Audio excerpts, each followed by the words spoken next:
Guests and visitors, my name is Steve Payerle, Club President, and I'd like to welcome you all to the second meeting of the 47th year of the Rotary Club of Dublin, Worthington. No, it's the Dublin Worthington Rotary Club. I'll get it right, John, I promise. Today's invocation and pledge of allegiance will be offered by Wynn Wixel. By who? By you. Oh, okay. Let us pray. Caring God of creation and all there is in the cosmos, we come before you at this time saying, thank you for life. We have entered this July experiencing Independence Day and things such as the baseball all-star game as two symbols and examples of our America's identity. Help us to honor these and other traditions that bring us together. Help us to be as one nation under your guidance.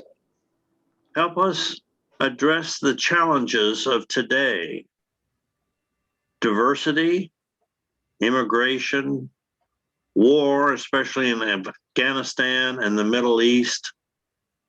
Help us as Rotarians address these challenges within our area, these in need of food and shelter, these in need of physical or mental healing, these needing justice. Help us to care for one another. Amen. The Pledge of Allegiance. United States of America. To the republic for which it stands, one nation under God, indivisible, with liberty and justice for all. Thank you, Wynn. Our program today will be a presentation by a man named Van Young. Shirley will introduce them later. And so now it's time for our sergeant, Mr. Diesler. And before that, I'll just tell everybody we've got 20 people online, including the speaker, and I believe we have 12 people here. So since the Zoom community is outweighing the in-person community, I think Phil should find them all. That's just my.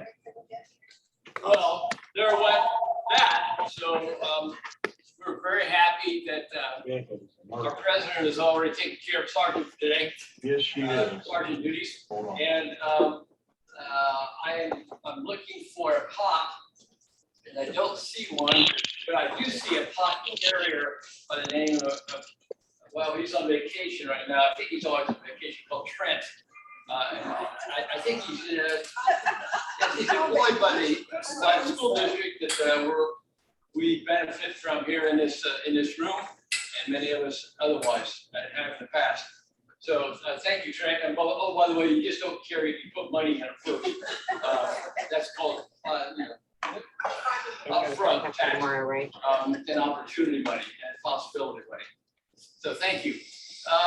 Yes, for those of you who have already been fined, thank you, and we'll participate that way.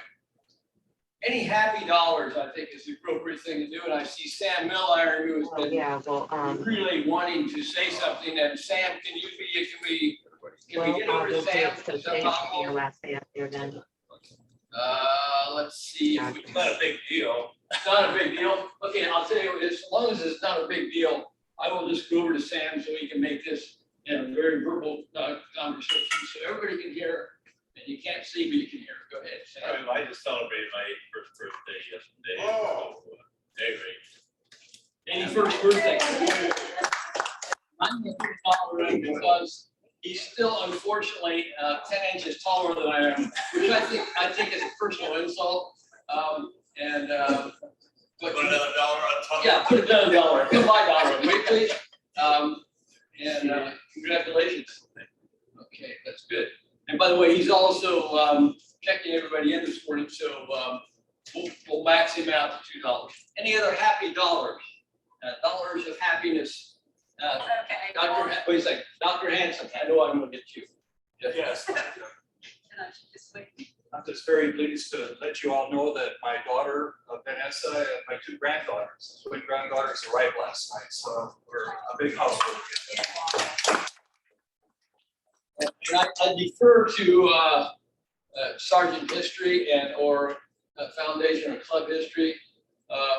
But when we're twin granddaughters as opposed to just twin children, granddaughter, is there a certain level of taxation? Dr. Miller, is it, to the best of your knowledge, since you're one of the founding? You get a special deal.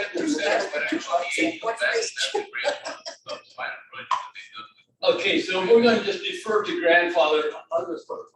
And he's putting, he's exceeding the limit, and so we appreciate that excess. And Now we can't take them congratulations. for ice cream, see? Yeah, good health to all. Jennifer, here. So I just want to say, since Trent's carried the pod and you made a comment about his vacation, when Trent is on vacation, I'm very happy. He never is truly on vacation because he always responds to emails and like never leaves me hanging with parent emails and things. He's always responding back, so we really appreciate it. Wonderful. Let's all remember next vacation for Trent next year. Or whenever we hear he might be on vacation, so we can just send him personal emails. Should we not even be a parent or a grandparent within a community, just to make him feel good? And we'll come up with something that is, you know, fly or something like that. But we'll remember you next vacation. Back to Sam. Sam has another wonderful. Sorry to make you walk, Bill, but I never, we had a grandson born back in March last year, and I never had an opportunity to announce that. So, but it's still, about a year and a quarter late. So, there, I have. Is he walking around and stuff? So, yeah. In fact, my wife is watching. So, along with you. And as she is wonderful at doing to help the whole family. So to her, we thank you, and to you, thanks for remembering a year and a half later.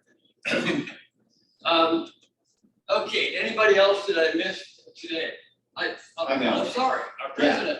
And Max just turned 5 on July 6th, and so we just had like the first family birthday party in a couple of years last Saturday, and it was fantastic. It was just one of those, for the ages, for the memories, it was just a really good time, so I'm really happy about it.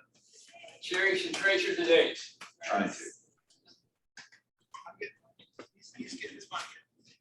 And anything else? I'd like to comment on, I was absent last week, but I did read, and I'm happy dollars for two things. One, the synopsis of each week is wonderful. And it's printed out. That's a great way to do it. And I congratulate the entire administration for thinking that way and directorship level. And so to that, I give a happy dollar. And I also give a happy dollar to Ro, who, now what do you do? Good morning, Ro. Thank you for that. Yes, I work for, or I own Andara Travel. That's what you wanted me to say? Well, that's the first thing. And how long have you owned? A repeat of last week's program. So 20 years that I own the business, but I've been in the business 39 years.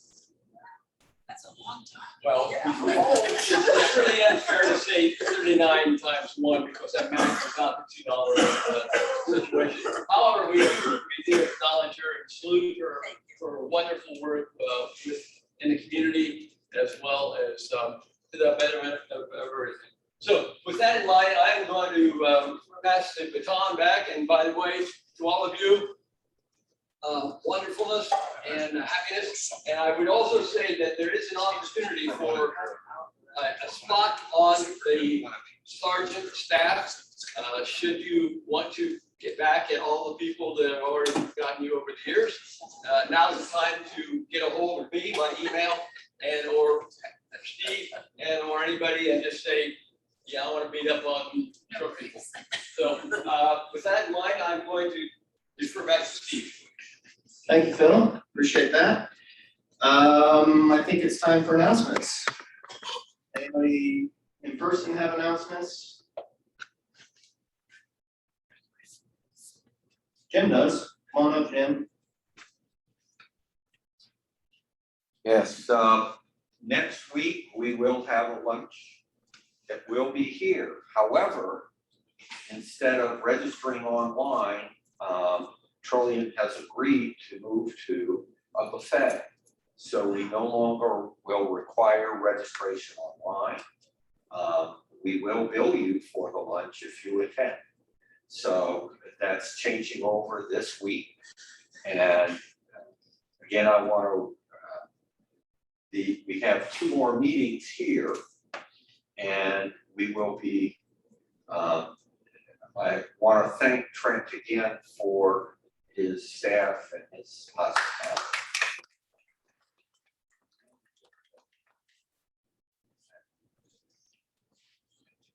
Any other announcements? In the interest of keeping the board or the club aware, the board is meeting tomorrow. Does anybody online have any announcements? Fine, be that way. Okay. So then I think it's now time for our program. Here you go, Shirley. Good morning, Van. Van, good morning. I'm used to seeing Van in a bathing suit or returning from pickleball. But anyway, I got this little thing I wrote up. Okay, 3 years ago, our speaker today migrated west from the Villa Shaman condos in Worthington, crossed the Olentangy, and settled in the villas on the boulevard and became my neighbor and friend. Since his retirement from AT&T in 2012, he has immersed himself into learning more about American history and is currently the president of Griswold History Study Group. Please welcome Van Young. Well, thank you, Shirley. And let me just ask if everybody can see me okay and hear me, because I am going to share my slides here if I can. Well, it is indeed an honor to be invited to speak to the Worthington Dublin Rotary Group. As Shirley mentioned, I do a lot of talks on American history, travel, and current events. And before I start my program today, I wanted to put this slide up because I'd like you to take note of my email address, because if you have the same passion I do of learning about American history, all aspects of it, the Civil War era, the Revolutionary War era, our presidents, famous people, places, and events, every Monday morning at 10 a.m. through the Worthington Griswold Center, I usually have a speaker talking about some aspect of American history. And right now, at least, it is free and open to the general public. All you need to do is send me your email if you're interested. I'll put you on an email distribution list, and every week you'll get an email telling you what the program is for the upcoming Monday. Right now, we're meeting with Zoom, but you need to register to get that link. It's not too cumbersome, but you do need to register to get the link for an upcoming meeting. But soon, mid-August, I'm told, we are going to go back to face-to-face meetings in a hybrid mode where you can either participate via Zoom or hybrid, similar to what you do. And I'm anxious to see how that's going to work. But we have a robust membership of about 185 members, mostly seniors, and you are just welcome to attend. I'm going to give you a sample of what I do today, and you can then maybe invite me back to finish some of the aspects of what we're going to talk about. So with that said, let me get started. Well, I don't know about you folks, but I take great pride in being from Worthington, Ohio. I have lived there for about 33 years until moving away 3 years ago and just down the street from Shirley. All three of my children graduated from the Worthington school system, and no one has really enjoyed living there and raising our family more than my wife and I have. I love the parks and recreation options, the beautiful bike path, and our New England-like downtown. It is a special place. And today I thought I'd begin sharing with you some of its unique qualities and history. Now, as you probably realize, Worthington has a great location, some very tasty restaurants, excellent neighborhoods, and a solid government. I hope to tell you today more about its past than its present and its future. But first, I want to roll back the clock and learn about just how significant Worthington was to both the settling of Ohio and even the entire Midwest. I'm going to ask Joe or George or somebody to kind of give me a 1 or 2 minute nod when you think I need to wrap it up today. This normally takes me about an hour to present, so maybe we can get through most or at least half of it today, and I'll return at a later date to finish it. So with that said, let's get started. Well, who are we? Who is Worthington, right? Well, believe it or not, we are one of the Midwest's first planned communities in which Worthington's initial planning was to blend together commerce, business, residential living, education, and faith. Those were the fundamental pillars that Worthington was initially designed by its founding fathers.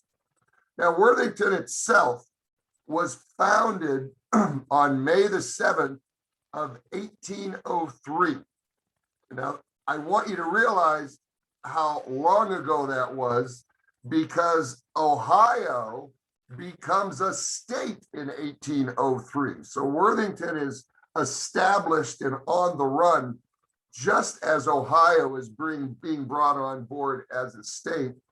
But even more importantly, we also had another town that I want to speak to you about again someday, which is the settlement of Marietta, Ohio, which was a full-blown in-operation city 25 years before Worthington.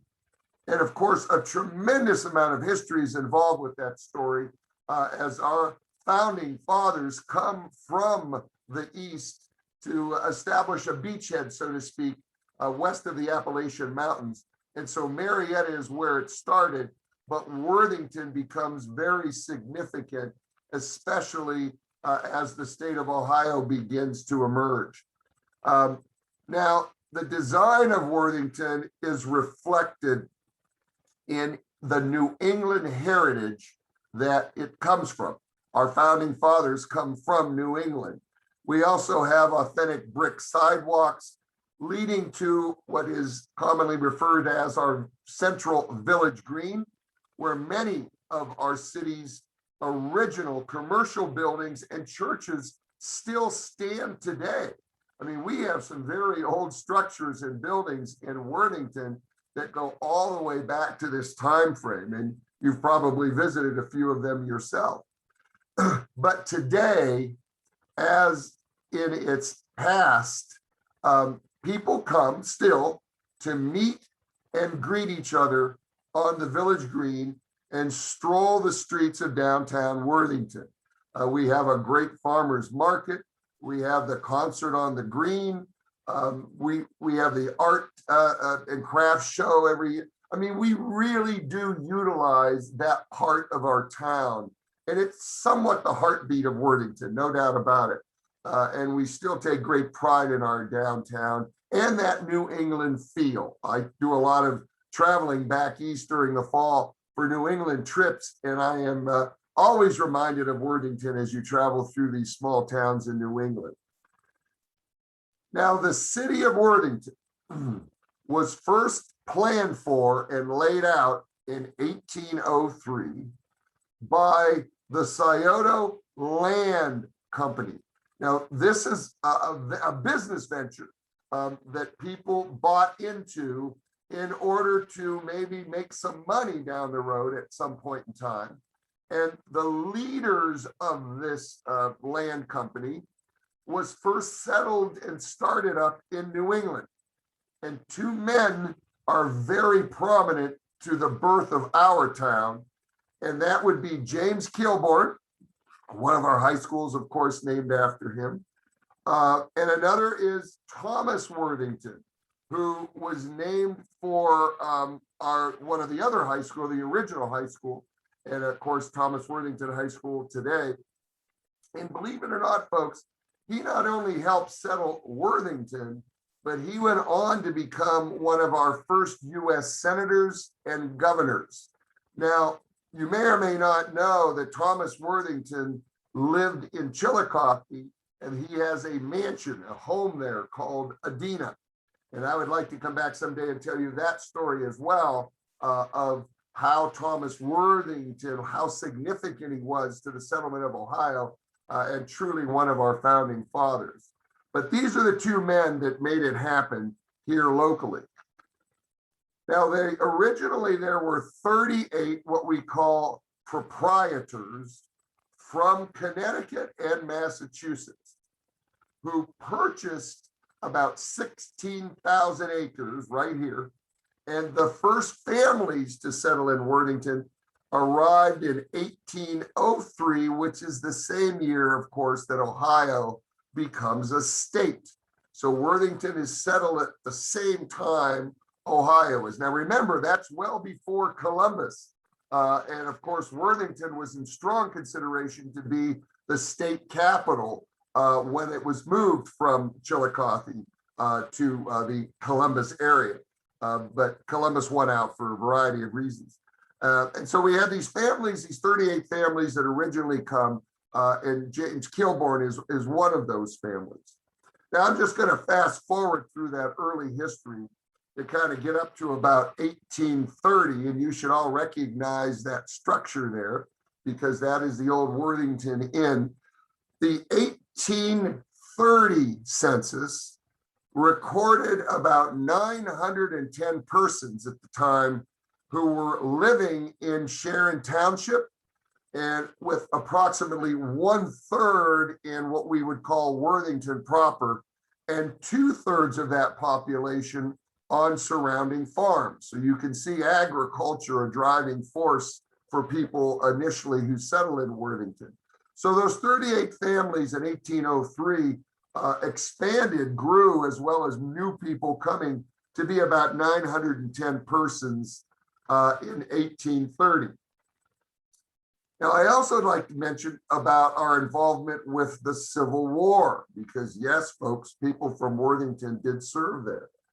In September of 1861, and the war in essence starts certainly with the bombing of Fort Sumter in April of that year, but then Manassas occurs in June, so the war is well underway.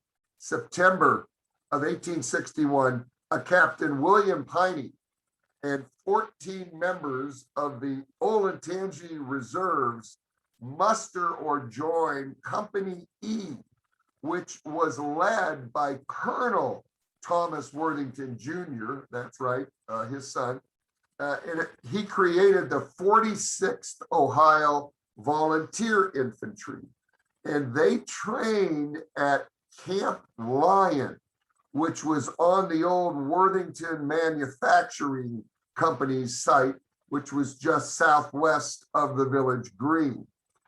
Now, this unit that served in the war suffered huge casualties. As a matter of fact, 40% of that company were considered a casualty at the Battle of Shiloh, which was in April of 1862. There was a lot of controversy about General Grant and how he managed that battle, causing the life and death of many of his Union soldiers. But it was a big hit to the company of the 46th Ohio Volunteer Infantry. How many of you recognize that gentleman on the right? He is Roswell Ripley.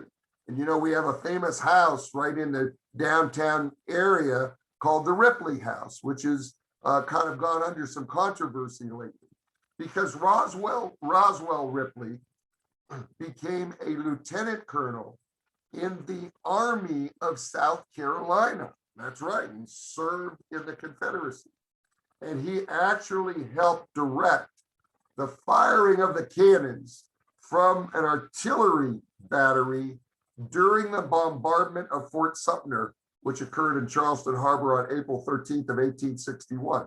So a Worthington boy, man, actually served with the Confederacy and was responsible for some of the early firings. Now there's controversy in that there are people who want to take down the sign and the plaque in front of the Ripley House, and because of all the controversy going on with the Confederate statues and so forth being removed. And I don't know how you feel about that, but that is simply just a data point that I wanted to put out. So we even had somebody fighting for the South as well as the Union. But in total, during the Civil War, 4 Worthington men, in fact, died while fighting in that war. And so we did participate in that war and had some significant contributions to it. Let me tell you a little bit about Worthington today, and then you can tell me if I'm okay on time or not. This is as of the 2010 census. I don't have the numbers yet for the 2020 census. It's I'm told very similar.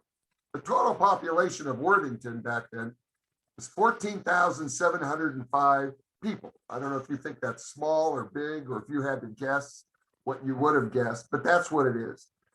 Ladies, you control the dominant part of that population because the males only represent about 49.1% of Worthington and females about 51%. As for seniors, us gray hairs, the population of 65 and over is about 21% of the Worthington population. And of those 14,705, the employable people, which is aged 61 and over, the population of that is approximately 7,131 people. What time is it? Oh, okay, I've got a few more minutes to go. Maybe we'll even get all this in today. The average age of our population is 43 years. The average household size in Worthington is about 2. And the percentage of married people, the percentage of our population that is currently married, is about 61%. So I don't know if any of those numbers jump out at you, but that is what our census looked like about 10 years ago. Now, who in fact are we? Well, out of that population I mentioned, we have about 5,691 households and 3,874 families that reside within the city limits of Worthington. Now, location-wise, we're about 9 miles north of Broad and High. So if you've ever tried to take the bus route down or drive downtown, we're about 9 miles away. Now, back in 2010, our population density, which a lot of towns are measured by, was about 2,446 inhabitants per square mile. And that's pretty roomy. There were 5,940 housing units, and that includes apartments, condos, of course, and homes, at an average density of about 1,070 per square mile, which again is considered very comfortable for a city. Now, the last census showed that the racial makeup of our city is about 93% white Caucasian, 2.2% African American, 2.3% Asian, and what else do I have? And about 0.5% from all the other races combined, and 2% from 2 or more races. Now, Hispanic or Latinos of any race make up again about 1.7% of our population. Now, of those 5,691 households, I mentioned that about 57.6 are married couples living together, and that's projected to be today at about 60.1%. Now, 7.7% of our households had a female householder with no husband present. Now, that just doesn't mean a divorced woman. It could be a single widowed person as well as just somebody who never got married. But 7.7% of our population is a female householder. And out of all those households, of course, 25.5% are people who live alone. So almost a quarter of our population of Worthington lives by themselves, and that included me, I might add, at one time. 13.3% had someone living alone who was 65 years of age or older. So I think we have an aged population, maybe not a huge aging population, but we have our fair share. And about 13.3 are living alone in Worthington. Well, what about our wealth and our housing? Well, the average family income, that could be a husband and wife combined, the average income for a Worthington family is about $120,000 a year. Don't know if you are surprised by that. I kind of was. 96.6% of us live above the poverty level, and 3.4% of the population is below the poverty level. Now, rent is going up dramatically in Worthington, but 10 years ago, the average rent, that could be a 1-bedroom apartment, 2-bedroom apartment, home, what have you, was about $1,048. I'm going to guess that our new census is going to show it's much higher than that at this point. 10 years ago, the average home or house value in Worthington is about $273,000. I bet that has gone up too as well. And the average time to commute to work, taking all jobs and people in consideration, is about 23 minutes to get to work. I never took the bus. I always drove. My job was downtown. And that was right on. I averaged about 20 to 25 minutes getting to work every day, depending on traffic. I thought I'd show you this slide so you can see some bizarre facts about our population from the beginning. Excuse me. Now, the first census was in 1840, and of course, we had a national census that started in 1790, but the first one that we participated in was in 1840, and at that time, there were 440 people. 1850, the city limits had about 484, so you could see there was a 10% rise.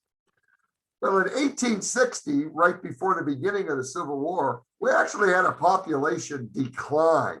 I don't know that I could come up with any rhyme or reason, but no doubt we lost population, almost 26%. By 1860, it had kind of restored itself, but then we drop again in 1890. So for varieties of reasons, and I'm not sure why, maybe it's the settlement of Columbus and people moving towards that town, we had another population decline. But beginning in the 1900s, we begin increasing on a fairly regular basis. You can see that we have positive population growth for every decade and an explosion of population, if you will, according to the 1960 census, when we had about 9,239 folks living here, which was a 331% increase from the prior decade. And then the 70s also showed some growth. By then, we have about 15,000 people. But then Worthington's population, and I'm going to guess because of the other suburbs beginning to develop around Worthington, we see a gradual decline in the 80s, in the 90s, even in the 2000 era, and in 2010 census, we actually lost some population, almost 4%. So it's estimated that the 2020 population will show an increase in growth from the previous decade. of about 8.3%, where Worthington should be, according to that census, sitting at about 14,705. But wasn't it interesting to reflect on those censuses of how we've ebbed and flowed in our population growth? Now, as far as your ancestry, I don't know how folks, many of you folks have done genealogical research or ancestry.com, DNA, et cetera, to actually get your makeup. But the majority, I'll say, 32% of us are German or of German descent. 16% are Irish, 15.4% are English, and then other represents Hispanic, African American, just about all of those other nationalities. 6% of us are Italian, and 5% are Polish. So don't know where you fit in that mix. I happen to be Welsh English with an Italian heritage, so I'm all across the board, as most folks, baby boomers, are. Want to compare Worthington with some nearby cities and towns, and you can see at the bottom where we stand in both population and family income. But Dublin, I'm surprised when I saw this. Do you realize Dublin's population is over 45,000 people? Now, they have a greater income stream than we do, 159,000. Marble Cliff, a small little segment, has 541 people. Payerle, Ohio, I'm sure it's growing and getting bigger almost month by month, 12,909 folks. Riverlea has 541 people. Upper Arlington is smaller than Dublin with about 35,000. But interesting, Westerville, which should not probably be a shocking surprise, actually has a greater population than Upper Arlington. It's sitting at about 39,000. So look at that medium family income, and you'll be surprised to see that Riverlea actually has a greater median family income than any of the other suburbs do, which is interesting. Some of our famous firsts, what are we first for? Well, in 1866, the Bishop House was converted to the Union Hotel, which is called the Worthington Inn by many of us, by the Lewis family. So that's the history of that building and how far that goes back.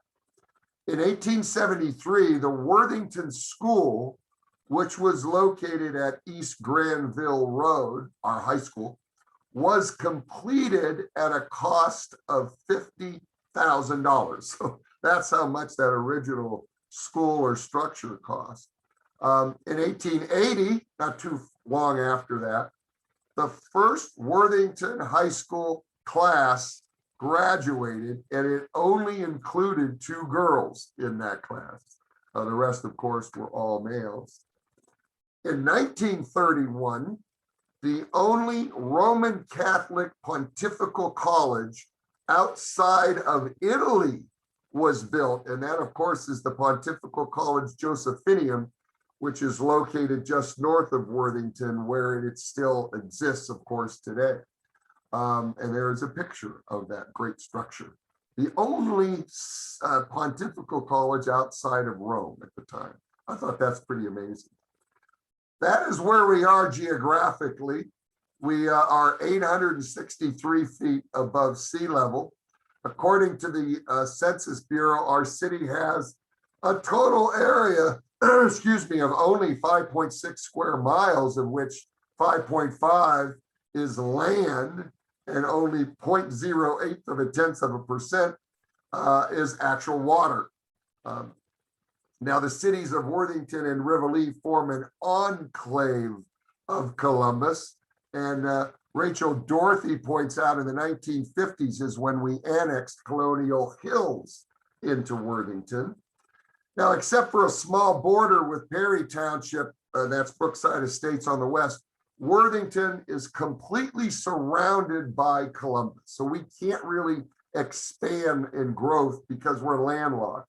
Western Worthington now includes part of what used to be Linworth and is home to the Linworth Alternative Program School, which you see as you approach Linworth from Worthington. Here's some notable athletes from our great city. Gary Berry, remember him? He was a really big player for Ohio State. He went on to play for the Green Bay Packers for a couple years. Danny O'Rourke was a famous soccer player who played for the Crew. Troy Perkins was a goalkeeper for the MLS Montreal Impact team. Nick Swisher, who went on to play for the Indians and the Yankees, he graduated from Thomas Worthington. J.R. Nicholas, an NFL fullback. And of course, did you know that Ohio State former basketball coach Eldon Miller and Ohio State football coach Earl Bruce both resided in Worthington during their respective tenures as coaches. Here's some notable actors and actresses. Anybody know Susan Diol, who graduated from Worthington? Maggie Grace, don't know if you know her, she's 31. Rachel Harris is a somewhat famous actress and comedian. Jack Plotnick is an actor and voiceover actor. And Michael R. Perry, a Worthington High graduate of 1980. He's an Emmy Award-winning television and film writer. And one that you should recognize, he does the Farmers Insurance commercials, is famous actor J.K. Simmons is from Worthington. Others, Claire Shipman is an ABC News correspondent. Dana Tyler, remember her? She was on the local news. She's now a New York City CBS News anchor. Some musicians there. Ohio State professors of German Dieter Kuntz and Oscar Siedlin resided in Worthington as a gay couple, very controversial, between 57 and 69. They're buried over at the Walnut Grove Cemetery. Dr. John Wesley Hoyt was the third governor of the Wyoming Territory. Pat McCrory served as a long-serving mayor of Charlotte, North Carolina. Betty Montgomery, remember her? She is a former Ohio Attorney General and auditor, and she grew up in Worthington. So we've had a few notable famous people. Our government, in 1956, voters adopted the first charter for the city of Worthington, and that included in the charter the approval of a council manager form of government, which we are still using today. And this form provides for the election of 7 council members for 4-year terms on an at-large, nonpartisan basis. And those 7 council members then appoint a city manager who serves at their pleasure and is our chief administrative official of the city. And Worthington City Council members are elected in November, that they take office the following January. Then they select a president who presides over city council and a president pro tem who assumes the duties of the president in his or her absence. And these positions are elected for 2-year terms. There is our city government. Matt Greason is still our Worthington city manager, and he's been serving since '07. You can all attend city council meetings. They're 7:30. They're the first, second, and third Monday of each month. They're at the municipal building. Agendas are available prior to the meeting. Minutes are available upon approval. And there is, I believe, your current acting city council. Well, I'm going to stop here because we're at the time limit. But I do have more about our present day Worthington, as well as what future plans are for the city and our development. But I'll stop here and either open it up for questions or turn the meeting back over to who's ever got it. There you go. Thank you, Van. Does anybody have any questions? Doug, I knew you would have some questions. Or comments. Yeah, I was wondering. Hello, very nice, covering a lot of ground in the shortest possible amount of time, so I congratulate you. I have a question about before 1803, you mentioned the purchase of 16,000 acres by the Connecticut company, or the Scioto Land Company. But could you tell us a bit about, I guess this has to do with transferring all of the what would become states of Ohio, Indiana, and so forth into private hands under the Northwest Ordinance. It was a unique experience. 5 minutes, please. Yeah. Thank you. Well, gee, I could talk almost for another half hour to an hour about the Northwest Ordinance and the significance of it and especially the role that our founding fathers in Ohio played in the creation, in getting approval from Congress of the Northwest Ordinance. Folks, you've got to realize that when Worthington is being settled, as well as Marietta, it is the first time in the history of the United States that a settlement, non-colonial settlement, in its bylaws forbids slavery. That is huge. It is also the first time, including Worthington, Marietta, the early towns, where public education is free. Prior to all of those settlements in the East, in the colonies, education you paid for, it was only for the elite, and slavery certainly existed all through the colonies. So these were huge, huge endeavors that our initial founding fathers here in Worthington and elsewhere mandated would go into effect and were copied all throughout the Midwest. Did I answer that question? Well, I think it's important to mention as well how the land was divided up. Oh, okay. If you drive up, say 62, any major road in Ohio, you don't see big mansions along the way reflecting large estates and so forth. Everything was divided among family-sized parcels. So that this was a genesis in a way of a rural middle class, as opposed to being a place with an aristocracy as you get in so much of the South, not to mention Latin America. But that was a critical initial structural distinction between the Northwest Territories and places south of the Mason-Dixon line. Yeah, that, very good point. And also remember, folks, what was driving people to come from the comfort and protection of the East into the more rough pioneer-like lands of the Midwest? Well, it was just that, land. People are coming here to grow crops that don't get good starts and footholds back east because of the land. It's more rocky. The farmland isn't as rich. So agricultural drives people to come towards the Western lands so that they can grow crops and survive and subsist and make money. Lou Glory has a question. Van, a couple, 3 comments. First of all, Earl Bruce lived in Worthington Hills. Yes, he Which did. is not part of Worthington.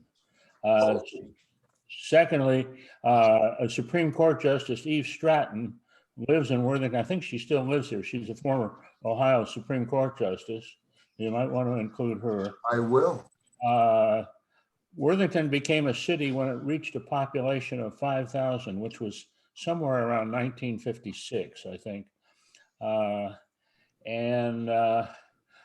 There's one of the fun things, whether or not it's really true or not, Worthington didn't become capital of Ohio because the people from Chillicothe didn't want to ride 10 more miles on horseback through the rain. Hey, I've got to ask, can you clarify that? Worthington Hills is not part of Worthington. I did not know that. No, it is not. The other thing that I think broke a record, Lou Gorey was on the city council for 36 years. 40. 40 years. 40 Get it right, George. Interesting. That's another record, I think. I guess. Tim, I believe you had a question. You can unmute yourself if you do. You're just waiting. Someone unmuted me. Thank you, Van, for the lovely survey of Worthington history. As another notable testament to our diverse past, the last Wyandotte Indian living in Ohio was a fellow buried over on Riverside. His name to us whites was Bill Moose. He was born in 1837 in Upper Sandusky. He lived until 1937. Much of that time, he lived in the greater Linworth area. And very notably, when his people were deported in 1843 for then Indian Territory, about 50 people remained. Bill and his family ended up in the greater Worthington area because of the tolerance for racial diversity. Even back then, I mean, when the kid was 6 years old, He walked from Upper Sandusky to Worthington, and he loved it so much here that he spent most of his life in Worthington. So it's a wonderful testament to our past. Wow, thank you. I'm gonna try to blend that in, no doubt about it. Learning so much from this, thank you. I think we have time for one more question, if there is one. Van Lugori again. We had a celebration of our 200th anniversary in 2003. And if you talk to Ann Brown at City Hall, she has a scrapbook of a lot of the things we did. You may be interested in getting a hold of that. I would like to. I'll reach out to her, no doubt. Thank you. All right. Dave? Yes. Just a quick comment. You mentioned the 200th anniversary celebration. I just wanted to remind you that our twin club in the Dominican Republic sent 6 representatives here to help us celebrate that anniversary. All right. Van, thank you very much for presenting with us. Give him a clap. Was he supposed to? We really appreciate it. I think there were a lot of really interesting facts and figures here. Fascinating. Oh, we have a raffle. Yes. Shirley. Back to raffle. And we have enough here for someone to maybe have lunch. We have $12. Yeah, that's about right. $12, but it's a start. We're starting again. So I'm gonna have the mountain climber here. Just draw the number. Everybody check my glasses. Okay. Thank you. Doesn't need glasses. Okay, 346155. That's from 2 years ago. Got it. Thanks, Shirley. The picture's in. Just You get the lunch. Just roll it forward. We'll prime the pot for next week. No. Okay. You got Give me my money. $12. Big cash is. Buy your children. Take them for ice cream. Yeah. That's a good idea. And then the other pot, the big pot, and go for that. Do we have an ace of spades? No? Maybe next week. Surely. All right, let's get this wrapped up so everybody can get to work or to breakfast. Next week's speaker will be Alan and Heather Grossman, and as I understand it, there may be a canine with them, and they're going to be talking about their work with, I believe, cadaver dogs, and just maybe talking about the recent tragic events in Miami. So it's definitely going to be an interesting program. And with that, let's go to the four-way test. Of the things we think, say, and do, first. Is it the truth? Second. Is it fair to all concerned? Third. Will it build goodwill and better friendships? And fourth, will it be beneficial to all concerned? Thank you, everybody. We are adjourned.